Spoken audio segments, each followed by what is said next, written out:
Sayın Sayınası sizleri saygı ve muhabbetle selamlıyorlar.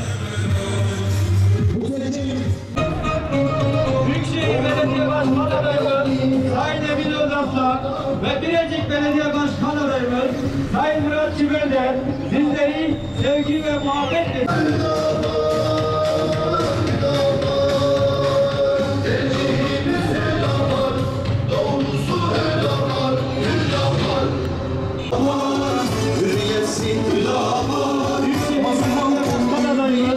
Sayın Emin Özaslan ve Bilecik Belediye Başkan Adayımız Sayın Murat Çimen'den sizleri sevgi ve muhabbetle selamlıyorlar.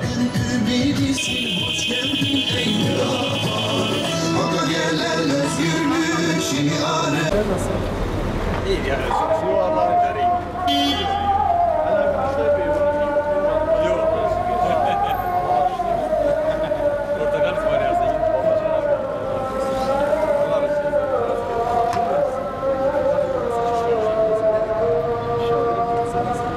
Varsa, bizim tabii ki tek yapmamız gereken şey zaten. İyi misiniz? Allah razı olsun. Siz de iyiyiz inşallah.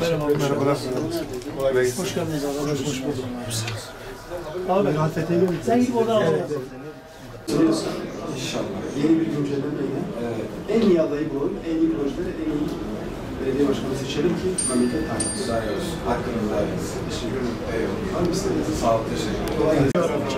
Tabii ekip. Affeder adı bir tane ekip.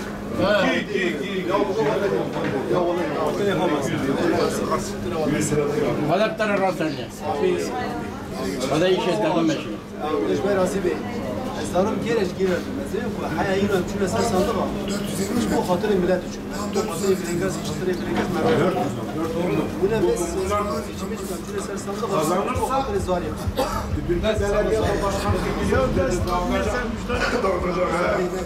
الزواري مكيك